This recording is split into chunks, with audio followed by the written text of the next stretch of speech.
اس تجربے میں ہم ایک ایسڈ اور ایک میٹل کے درمیان ہونے والے عمل کا مشاہدہ کریں گے۔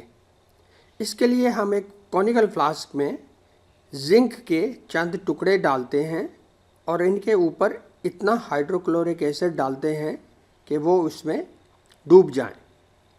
اس کے فوراً بعد ایک فنل کو الٹا کر کے کونیکل فلاسک کے منہ پر رکھ دیا جاتا ہے۔ جلد ہی گیس کے بلبلے ایسڈ میں سے خارج ہو کر اوپر کو اٹھنا شروع ہو جاتے ہیں۔ یہ جاننے کے لیے کہ یہ کون سی گیس ہے، ہم ماچس کی ایک جلتی ہوئی تیلی فنل کی نالی کے سرے کے پاس لاتے ہیں۔ ہم دیکھتے ہیں کہ یہ گیس ایک پٹاخے کے ساتھ ہماری جلتی ہوئی تیلی کو بجھا دیتی ہے۔ یہ جانتے ہوئے کہ ہائیڈروجن ایک بے رنگ، بے بو، اوپر اٹھنے والی اور انتہائی تیزی سے جلنے والی گیس ہے، ہم یہ نتیجہ اخذ کرتے ہیں کہ یہ گیس یقیناً ہائیڈروجن ہی ہے۔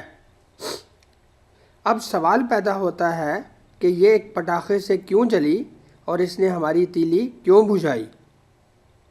ہمارے گھروں میں کئی بار ایسا ہوتا ہے کہ چولہے، ہیٹر یا گیزر میں گیس کا پریشر اچانک کم ہو جانے سے شعلہ بھگ کر کے بجھ جاتا ہے۔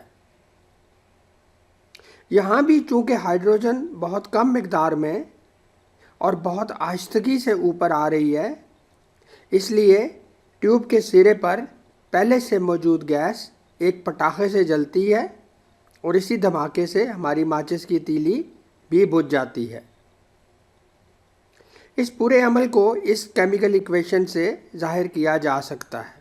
یہ تجربہ اس بات کی تصدیق کرتا ہے کہ ایسڈز جیسا کہ ہائیڈروکلورک یا سلفیورک چند ایکٹیو میٹلز جیسا کہ زنک، میگنیشیم اور کاپر وغیرہ کے ساتھ ری ایکٹ کر کے ہائیڈروجن کے اخراج کا باعث بنتے ہیں۔